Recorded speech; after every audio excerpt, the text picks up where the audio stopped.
Alright, today's lesson is 1.8, adding and subtracting fractions. The content objective is I will add and subtract fractions for 6 problems. And the language objective is I will use the correct language if randomly called upon. Now, yesterday, 3rd period, 4th period, and 7th period, you guys already did this, so there were six problems that were on the board. We didn't do any subtracting, though, because I wanted to focus on addition only, and subtraction will come in later. If you were called on randomly in class, that happened yesterday. 1st period, you guys didn't have this lesson yesterday because you guys were a day behind. So, you're only going to get 3 problems, and you're not going to be called on randomly. So, here are the steps for adding and subtracting fractions. I try to keep it as simple as possible so that we had more time to actually work on the problems. Step 1 is find the common denominator. Step 2 is create equivalent fractions. Step 3, keep the denominators and add the numerators. And in step 4, simplify if possible. Now, you're going to want to copy these down in your notes if you haven't already done so. So, 1st period, that's you. The rest of you, unless you were absent, you already have this. I'm going to attempt as best as I can to coordinate the colors here on the next few slides so that, you know, things kind of match up. So, here's the first problem.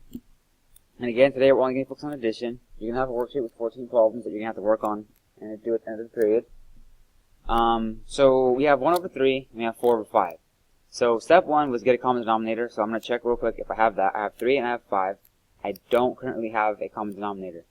So what I have to do is, and one of the simplest things to do, is to take the denominators and multiply them together.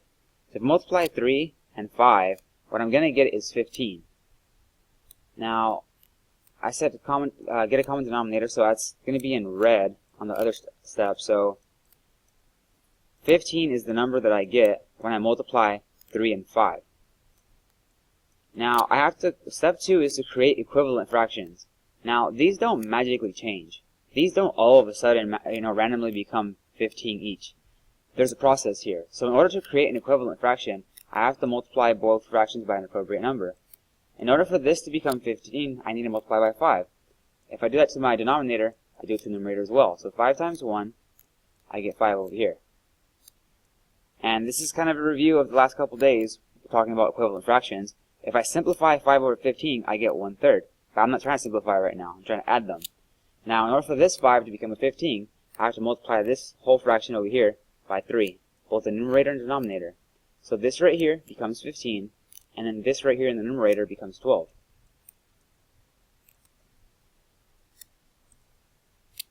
Okay, now, so that's step 1 and 2. Now the next step is to keep the denominator the same and to add the numerators. So let me just check real quick. So again, in green I'm going to do the keeping the denominator the same. And it's not going to be the same green. I think on the previous slide it's a little lighter. So again, the next step is keep the denominator the same. So this is not going to change. It's going to stay exactly the same. And then my numerator, which I'm going to try to attempt to do in pink. Hopefully that comes out nicely. Yeah, that'll work. I'm going to add these two together. So I have 5 and 12, I get 17. So that's step 3. Now step 4 says simplify if possible. Now, this is an improper fraction. Typically I like to do a whole lesson on this, but unfortunately I don't have the luxury of that right now. So I will say this, and maybe this right here will make this a little easier. So I'm going to do division the long way. So I have 15 going into 17. It goes in there once. If I do my subtraction, I get a remainder. Now that remainder is 2. Now here's how this works right here. My whole number, my 1, is going to be the whole number. 2 right here is my remainder. That's going to be the numerator of my fraction. And my denominator is going to be the number I divided by. So if you do it this way, the long way, it's pretty easy to match things up.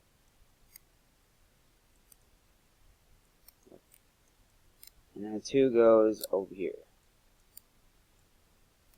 And with that, we're done. So that's the first problem. Alright, next problem. Again, the same steps. Now, this one's a little different. My denominator I have 4, and I have 8 over here. Now, there's multiple ways to solve this. I do want to get a common denominator. I can simplify both of them, and they might actually end up with the same denominator. In fact, in this one they would. But we typically don't do that. Now what I'm going to do for this one is I want a common denominator, and I'm kind of seeing that, I'm kind of seeing that that's going to be 8. Because 4 goes into 8. What I can do is if I want to get a common denominator, I'm going to multiply. I just realized it's supposed to be red, but you know what? Too late. We're going with it, guys. In order to get this to become 8, what I need to do is I'm going to multiply this fraction here by 2 over 2. So this becomes 8, this becomes 4. Now this one didn't get multiplied by anything, it stayed 8, so this is going to stay 4. Now following my previous steps, we have already completed the first 2. Now I'm going to keep the same denominator, so I have 8. And then I'm going to add the numerators. So I get 4 plus 4 is 8. So that's step 3. And then the final step is simplify if possible. This one's possible. We have 8 over 8, which is just 1.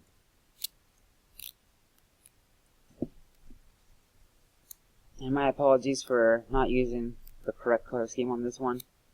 Alright, I got one more to go. Now this one, I chose these two numbers right here in the numerator or denominator on purpose because people tend to freak out when they see things that are not super easy to do in their head. Now, on the first example I did, all I did was multiply the denominators. So I'm going to do the same thing here. So if I multiply my denominators, what's going to happen is, and whoops, there we go again. If I multiply 13 and 11, I'm going to get 143 as my denominator. And all I did was I took my denominators and multiplied them together. That'll always work. On the previous example, if I had done that, I would have got 4 times 8, which is 32. I would have had a huge denominator. I would have to multiply this by 8 and this by 4. But at the end, I still would have gotten the answer of 1. So this is probably one of the simplest ways to do it. Now, I multiplied this by 11, so I have to multiply this by 11 as well. So if I multiply the denominator by 11, the numerator being multiplied by 11 as well.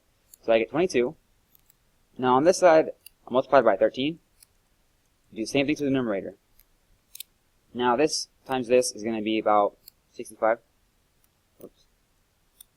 Well, not about, it is 65.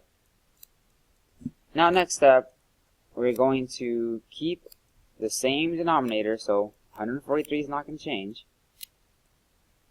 And then we're going to add our numerator. Our numerators. So 22 and 65, when we add those together, we get 87. So that's step 3. So step 4 is, can you simplify this? Well, let's see. I'm going to go ahead and say no, because the numerator is only divisible, or denominator, sorry, is only divisible by 13 and 11. Nothing else goes into these two. These two are prime. So unless 13 and 11 go into 87, it's not going to simplify, and spoiler alert, it doesn't. These two don't go into 87, so we're done with the problem right here. Alright, now that you finished taking notes, you might have to go watch this video again if you don't completely understand it. If there's something you didn't get, like step 1, step 2, step 3, or step 4, watch the video again. Pay attention to those steps very closely. Ask your neighbors for help. When you are done, start working on the assignment that the sub hopefully passed out at the beginning of class. And it is due at the end of the period. If you're done early, turn it in. The substitute will check it to see if you did them correctly, and if you didn't do them correctly, they're going to ask you to do it again. They're not going to show you the answer keys, so don't get your hopes up, but they will hopefully give you some feedback. Good luck, guys, and may the force be with you.